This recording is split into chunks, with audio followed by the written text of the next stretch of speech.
எல்லாருக்கும் வணக்கம். எப்படி இருக்கீங்க? திருப்பி நாம உங்க கொரியன் தமிழ் ராணி 2.0. 2.0. ஆமாம், ஆக்சுவலாக என்னென்னா இந்த வாட்டி லாஸ்ட் டைம் வீடியோவில் கீழே கமெண்ட்டில் வந்து லிஸ்ட்டாக ஒருத்தர் கொடுத்துருந்தாரு, இந்த இந்த வீடியோவில் ரியாக்ட் பண்ணுங்கன்னு. அதில் எல்லாமே பண்ண முடியாட்டியும் அதுலேருந்து ஒரு சிலதில் நாங்கள் எடுத்து ரியாக்ட் பண்ணலான்ட்டு. நாங்கள் இது வரைக்கும் மெட்ராஸ் சென்ட்ரல் சேனல் வந்து ரியாக்ட் பண்ணது கிடையாது. ஸோ அவங்க கேட்டதுனால நாங்கள் வந்து பஸ் ஸ்டாண்ட் பரிதாபங்கள், ஸோ அது வந்து ரியாக்ட் பண்ணலான் இருக்கிறோம். ஸோ வீடியோக்குள்ளே போயிடலாம். பார்ட் 1 பார்ட் 2 கம்பைண்டாகவே நாங்கள் ரியாக்ட் பண்ணிடுறோம். ஓகே, வீடியோக்குள்ளே போயிடலாம்.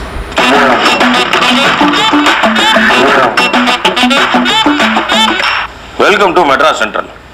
இன்னைக்கு நம்ம என்ன பார்க்க போறோம் அப்படின்னா, படம் கிடையாது, உண்மை கதையை தான் இன்னைக்கு நம்ம பார்க்க போறோம். பொதுவாக வண்டிய காலங்களில் பஸ்ஸில் பயணம் பண்ணுறோங்கிறது ரொம்பவும் கஷ்டமான விஷயம். அதுக்கு நம்ம என்ன பண்ணணும் அப்படின்னா, முதல்ல முன்பதிவு பண்ணி வைக்கணும். அது பண்ணாத பட்சத்தில் இந்த மாதிரி ஆளுங்களையெல்லாம் நம்ம பார்க்க வேண்டிய நேரம் வரும். இவங்க என்ன பண்ணுறாங்க அப்படின்னா, பஸ்ஸில் சும்மா நிற்கிறவன், பஸ் ஸ்டாண்டு சைடு ஓடிக்கி திரிஞ்சவன், இவங்களெல்லாம் கூப்பிட்டு மதுரையா திருச்சியா கோயம்புத்தூரான்னு எல்லாத்தையும் இன்வெஸ்டிகேட் பண்ணுறாங்க. Sir Madurai, sir Madurai, Tirunelveli sir, sir கோயம்புத்தூரா சார், இல்லை sir Coimbatore, Madurai sir, Madurai Trichy sir, Tiruchendur sir, Tiruchendur Volvo AC semi sleeper sir, சூப்பராக இருக்குது சார். சார் நீங்கள் படுத்துக்கிட்டே தூங்கிட்டே போகலாம் சார், படம் சூப்பர், படம் புது படம் போட்டுருக்காங்க சார். எதுவுமே இல்லை சார். அப்புறம் இங்கே போகிறேன், என்ன போகிறேன், பஸ் ஸ்டாண்டு கிளம்புல இந்த மணி மணி ரோட்டில் போகிற வரவனையெல்லாம் ஏறுன்னு மதுரை போகிறவனை சிவகங்கை பக்கட்டும், சிவகங்கை போகிறவனை கூப்பிட்டு திருச்சி பக்கட்டும், திருச்சி போகிறவனை கூப்பிட்டு பெங்களூர் பக்கட்டும் பஸ் ஏற்றி விட்டு அனுப்பிச்சிடுவாங்க. அவன் பெங்களூரில் கொண்டாட வேண்டிய தீபாவளியை திருச்சியில் கொண்டாடி இருப்பான், திருச்சியில் கொண்டாட வேண்டிய தீபாவளியை பெங்களூரில் கொண்டாடி இருப்பான். அப்படிப்பட்ட ஆளுங்க தான் பஸ் ஸ்டாண்டில் நிறையா திரிவாங்க.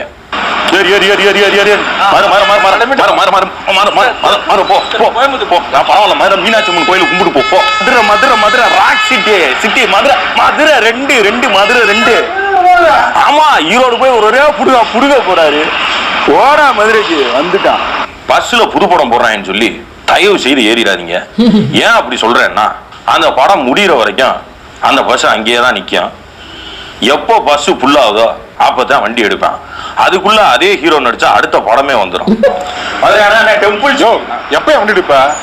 அதான் உள்ள புது படம் போட்டுருக்கோம்ல, படம் முடிஞ்சு போச்சியா. புது படம் போடுறான்டா, இன்னொரு படம் போடுறேன், மலைப்பாம்பும் மந்திர ஆயாவும் ஒரு படம். என்ன அந்த படம் மாதிரி இருக்கு? அந்த மாதிரி படம் தான்.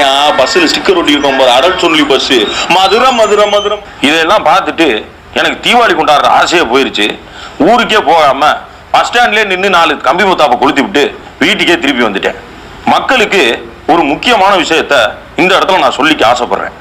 ப்ளூ சட்டை போட்டு பஸ் ஸ்டாண்டில் தெரிஞ்சாலே அவங்களாம் கண்டக்டரோ டிரைவரோ கிடையாது. அவங்ககிட்ட எல்லாம் போய் எந்த பஸ் முதல்ல போகும், எந்த பஸ் ரெண்டாவது போகும்னு கேட்டா அவன் இஷ்டத்துக்குள்ளதான் சொல்லுவான். சரி, எது சார் ஃபர்ஸ்ட் போகும்? அந்த வண்டி தான் முதல்ல போகும். அந்த வண்டியா சார்? அப்படின்னு நினைப்பேன். ஆமாம், அந்த வண்டி பக்கத்தில் வண்டி தான் போகும். இந்த வண்டி தான் போகும். அது 2 வண்டி முன்னாடி இந்த வண்டி போயிடும். அப்போ இதான் முதல் பஸ்ஸா சார்? ஆமாம், அதை ஃபீஸ் பண்ணிட்டு போகிறாங்க. கோர்ட்டில் கேஸ் போட்டுருக்காங்க. எப்படி போனாங்க வண்டி? நான் இப்போ ஊருக்கு போனேன் சார். எல்லாம் ஊருக்கு தான் போகிறாங்க. போகிறாங்க எல்லாம். ஒரு கண்டக்டராக இருந்துட்டு இவ்வளோ தும்பா பேசுறீங்க நீங்கள்? சார் நான் கண்டக்டரா? ஆமாம். பூத்துட்ட போட்டால் கண்டக்டர் உங்களோட போய். ஆமாம், யோத்தன்னு வச்சுக்க. பஸ் ஒரு கடுப்பில் இருக்க வந்து போட்டுருக்கா. ஆண்ட்ராய்டுக்கு அப்டேட் கிடைக்குதோ இல்லையோ, இந்த பிரைவேட் பஸ்ஸுக்காரங்க பூராமே எப்போவுமே அப்டேட்டில் தான் இருக்காங்க. உதாரணத்துக்கு இவங்க என்ன பண்ணுறாங்கன்னு பாருங்க. என்ன சார் இது கௌரவம் பஸ்? 3 மணி நேரம் நிற்கிறேன், பஸ் என்ன வரல பாருங்க மதுரைக்கு. என்ன நான் எப்போ ஊருக்கு போய் சேர்ந்து பள்ளி காலத்தில்? This is really bad sir. ஆமாம் சார். நீங்கள் எங்கே போனோம்? நான் வந்து திருச்சிராப்பள்ளி போனேன். திருச்சிராப்பள்ளியா சார்? திருச்சிக்கு தான் வண்டி இல்லையா சார்? திருச்சிக்கு வண்டி இல்லையா? வண்டி இல்லையே. ஐயோ, பஸ்ஸே கிடையாது, பிரைவேட் தான் இருக்கு. நானும் தான் யோசிச்சுட்டு இருக்கேன், பிரைவேட்ல போகலாமா? பிரைவேட்ல எவ்வளோ சார் டிக்கெட் வரும்? பிரைவேட்ல 2000 தான் சொல்றாங்க சார். 2000? ஆமாம் சார். 2000 சார்? 2000 தான் சீப்பு சார். இன்னும் 1 மணி 4000 வாங்க. நான் வரப்போ 1000. திருச்சி வண்டி போயிருக்கு இல்லை? திருச்சி வண்டி வராது சார், வராது. போயிட்டான். ஒரு பொறுக்கி புறம்போக்கு முளை மாதிரி முடிச்சதுக்கு கூட இந்த அளவுக்கு யோசிக்க மாட்டான் சார். பஸ்ல வராது சார். எங்க போறீங்க? வாங்க, இங்க வாங்க சார். வந்த பிரைவேட்டை வாங்க சார். இவங்க எல்லாத்துக்கும் மேல பயங்கரமான ஆளுங்க ஒருத்தங்க இருக்காங்க. இவங்க என்ன பண்ணுவாங்க அப்படின்னா, பஸ்ஸில் பார் இருக்கான்னு கேட்டா கூட அதெல்லாம் இருக்கு, நீங்க கட்டிங் போட்டுக்கிட்டே ஊருக்கு போகலாம் அப்படின்னு நம்மளை ஏமாத்தி கையில் இருக்க காசு எல்லாத்தையும் பிடுங்கிட்டு சுந்தரா டிராவல்ஸ் மாதிரி ஒரு பஸ்ல ஏத்தி விட்டுருவாங்க sir. Tirunelveli sir, AC bus. Window இருக்குமா சார்? வண்டியில இன்ஜின் இருக்கு. Mixie sir. Fridge sir. Washing machine. கிணறு சார். உள்ள ஏதாவது ஃபிகர் இருக்கு சார். இருக்கு சார். தெரியும், மூஞ்ச பார்த்தாலே இந்த மாதிரி வேலை தான் பார்ப்பேன்னு தெரியும். ஏண்டா இப்போ நான் சொல்ல போற விஷயம் யாருக்கு அப்படின்னா, ஐடி கம்பெனிக்காரங்களுக்கு. இந்த ஐடியில் வேலை பார்க்குறவங்க எல்லாருமே பஸ்ஸை புக் பண்ணிட்டு ஏதோ டைட்டானிக் கப்பலே புக் பண்ண ரேஞ்சுக்கு தான் ஃபீல் கொடுப்பாங்க. ஆனால் நேரில் போய் பார்த்தா தான் தெரியும் அது நாய் பிடிக்கிற வண்டின்னு.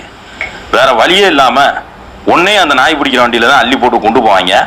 ஏன்னா இந்த வருஷம் தலை விதி அப்படி. இவ்வளவு பேசின நானே பஸ்ஸுக்கு டிக்கெட் எடுக்காமல் விட்டுவிட்டேன். இப்போ என்ன அப்படின்னா, உங்களில் யாருக்காவது உருளைக்கிழங்கு லாரியோ இல்லை வெங்காய லாரியிலையோ இடம் கிடச்சிச்சுன்னா கீழே வர்ற அந்த நம்பருக்கு எனக்கு ஃபோன் பண்ணி சொல்லுங்க. நாம 2 பேரும் லாரியில் உட்காந்துக்கிட்டு தீபாவளிக்கு வர்ற படத்துக்கு ரிவ்யூ பண்றது எப்படின்னு ஒரு வீடியோ பண்ணிக்கிட்டே போகலாம். இவ்வளவு நேரம் இந்த வீடியோவை பார்த்துக்கிட்டு எனக்கு இதை பிடிச்சிருக்கு அப்படின்னா தயவு செய்து லைக் பண்ணுங்க. உன் முகரையை பார்த்தாலே பிடிக்கல, எடுவட்ட பய மாதிரி இருக்க அப்படின்னா கமெண்ட்ல திட்டுங்க. இல்ல இந்த வீடியோ எனக்கு மட்டும் பிடிக்கல, என் ஃப்ரெண்டுக்கெல்லாம் பிடிக்கணும்னா ஷேர் பண்ணி விடுங்க. எல்லாத்துக்கும் மேல இந்த மெட்ராஸ் சென்ட்ரல்ன்ற சேனலுக்கு சப்ஸ்கிரைப பண்ணி விடுங்க. அடுத்து ஒரு நல்ல வீடியோல உங்களை சந்திக்கிற வரைக்கும் உங்களிடமிருந்து விடைபெறுவது ப்ளூ சட்டை. இது ஃபர்ஸ்ட் டெபியூ நினைக்கிறேன். கோபி இது செமையா பண்ணுறாங்க. அப்படியே ப்ளூ சட்டை மாதிரியே இருக்கு. அவரது நீங்க பார்த்துருக்கீங்களா? எங்க வீட்டுக்காரு அவரோட ஃபேன், பயங்கரமான ஃபேன் இல்ல. அவரது நிறைய சம்டைம்ஸ் என்னன்னா, நம்ம ஃபிலிம் பார்க்கறதுக்கு அவ்வளோ டைம் இல்லைன்னா இவங்க மொத்த கதையே சொல்லிடுவாங்க இல்லையா. ஸோ அவங்க ரிவ்யூ பார்த்துடுவாங்க. பரவாயில்ல, அவங்க எல்லா கதையும் ஒரே மாதிரி தான் சொல்லுவாங்க. நல்லா இல்லைங்க, நல்லா இல்லை, சுத்தி வலிச்சு நல்லா இல்லை அதான் சொல்லுவாங்க. Okay, part two.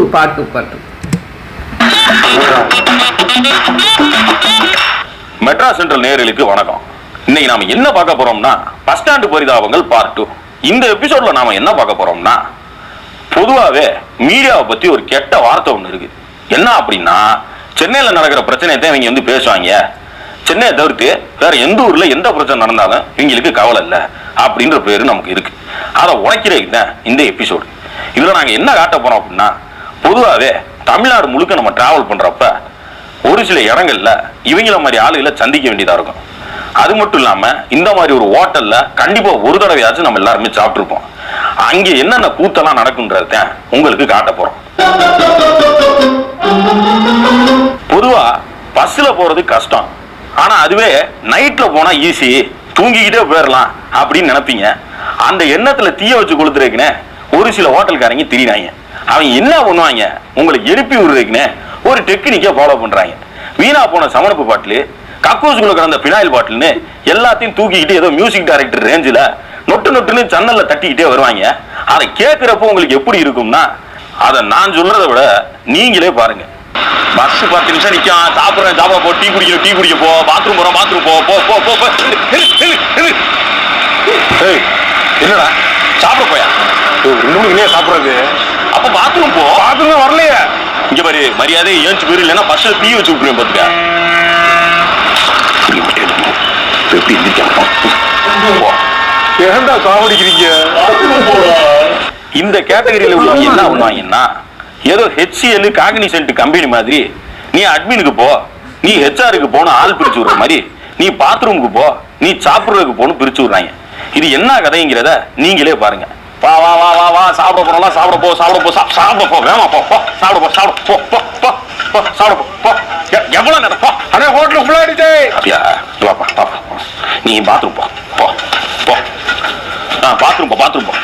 Sir bathroom வரல சார். பாத்ரூம் வரல, அந்த டீ கடை இருக்கு, ஷாட்டா கடையில போய் டீ குடிச்சின்னா வயிற்றுக்குள்ள ஒரு குரல் குண்டானி எல்லாம் வெளியே வந்துடும். போ. சாப்பிட போ. டீ சாப்பிடு. உனக்கு எவ்வளோ வேணும்?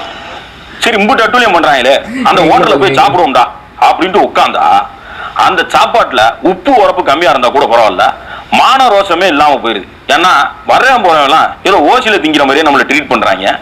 அது மட்டும் இல்லாம இவங்க பண்ற லந்துக்கெல்லாம் நம்ம அங்கனக்குள்ளே ஒரு 1/2 கிரவுண்ட் நிலத்தை வாங்கி விவசாயம் பண்ணி அதுல வர்ற நெல்லை வச்சு சமைச்சு சாப்பிட்டு வந்துடலான்ற அளவுக்கு நமக்கு தோணுது. என்ன தோசை கேட்டா கொடுக்குறாங்க, திங்க முடியும், மனசு திங்க முடியுதா?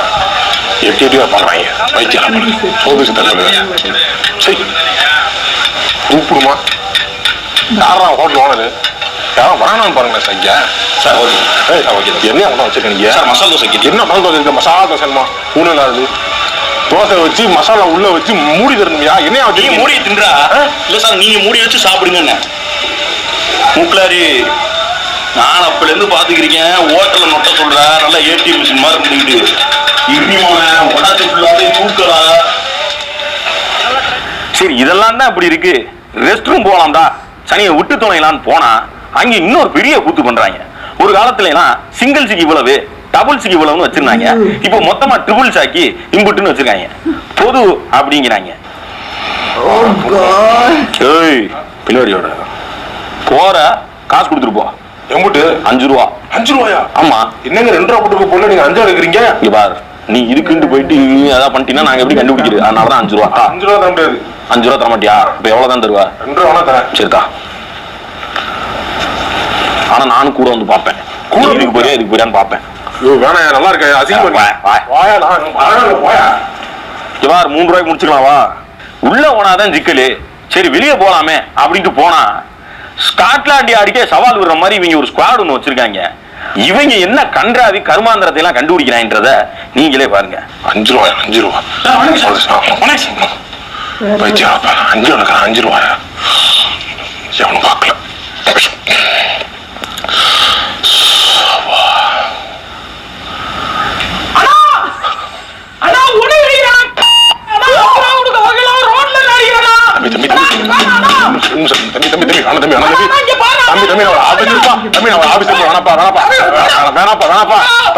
முடிஞ்சு கொஞ்சம் இப்படி பயந்து போய் ரோட்டுக்கு போன பஸ்ல அடிபட்டு செத்தே போயிட்டான். எல்லாத்துக்கும் கடைசியா இந்த பஸ் ஸ்டாண்டு பஸ் இது எல்லாத்துலயுமே சில பாட்டெல்லாம் போடுறாங்க. அந்த பாட்டெல்லாம் நீங்களே கேளுங்க.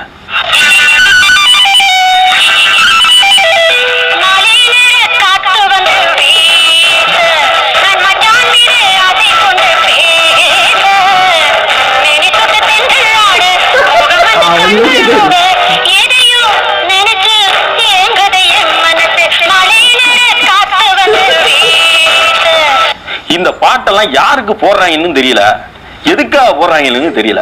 இந்த பாட்டெல்லாம் நீங்க கேட்டிருக்கீங்க, தமிழ் சினிமாவில் இந்த பாட்டு வந்திருக்கு அப்படின்னா அது என்ன படங்கிறத கீழே கமெண்ட்டுகள்ல போட்டு விடுங்க. மொத்தத்துல இந்த வீடியோ உங்களுக்கு பிடிச்சிருந்துச்சுன்னா லைக் பண்ணி விடுங்க.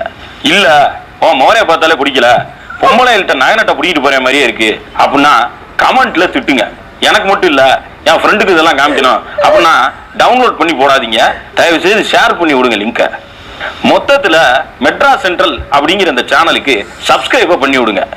இன்னொரு நல்ல நிகழ்ச்சியில உங்களை எல்லாரும் சந்திக்கிற வரைக்கும் உங்கள்கிட்ட இருந்து விடைபெறுவது நீலச்சட்டை தமிழண்டா.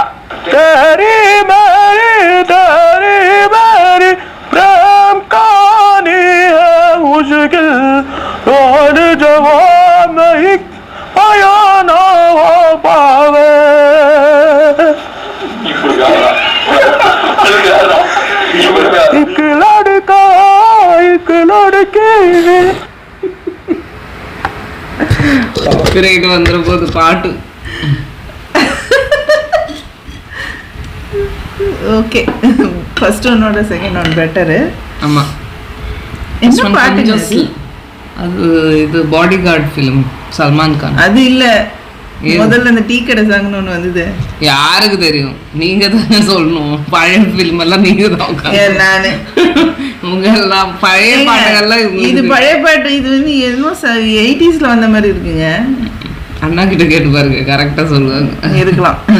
டைரக்டர் பேர் என்ன? ஆனா அது உண்மைதான். நிறைய டீ கடைகள்ல, ஆமா, எதுக்கு எப்பவுமே தெரியும், நான் பாத்திருக்கேன். டீ கடைகள்ல மட்டும் என்னென்ன காதல ஆவற மாதிரி பாட்டு போடுவாங்க, ஏதோ வச்சிருப்பாங்க. சும்மா ஒரு பாட்டு போட்டு விடுறேன், கேட்டுட்டே வர செய்வாங்க போல இருக்கு. இருக்கிற பாட்டு ஏதோ ஒன்று எடுத்து போட்டு விட்டு நல்லா இருந்துச்சு. பர்ஃபெக்ட். ஆமாம், நாங்கள் வந்து அதிகமாக பஸ்ஸில் தான் முன்னாடிலாம் ட்ராவல் பண்ணியிருந்தோம். ஊருக்கு பெங்களூர்லேருந்து ஊருக்குன்னா பஸ்ஸில் தான் கனெக்ட் பண்ண முடியுது. டாய்லெட்ல சிங்கிள் சைட் டபுள். எனக்கு அந்த வெளியே போகிறதுனேன்னா ட்ராமா தான். எனக்கும் அதே ஷோ நல்ல எல்லாம் எடுத்து போட்டிருக்காங்க, நகைச்சுவையாக சொல்லியிருக்காங்க. அப்புறம் கோபி வந்து நல்ல பேச்சு திறமை. ஆமாம், அவங்க அதை இமிட்டேட் பண்ணுறதும் எவ்வளோ பக்காவாக இருக்குது. அந்த அப்படி தலையாட்டி அவங்களும் அப்படி தானே பண்ணுவாங்க. செம்மையாக பண்ணியிருக்காங்க. ஓகே, நெக்ஸ்ட் வீடியோவில் பார்க்கலாம். பாய்.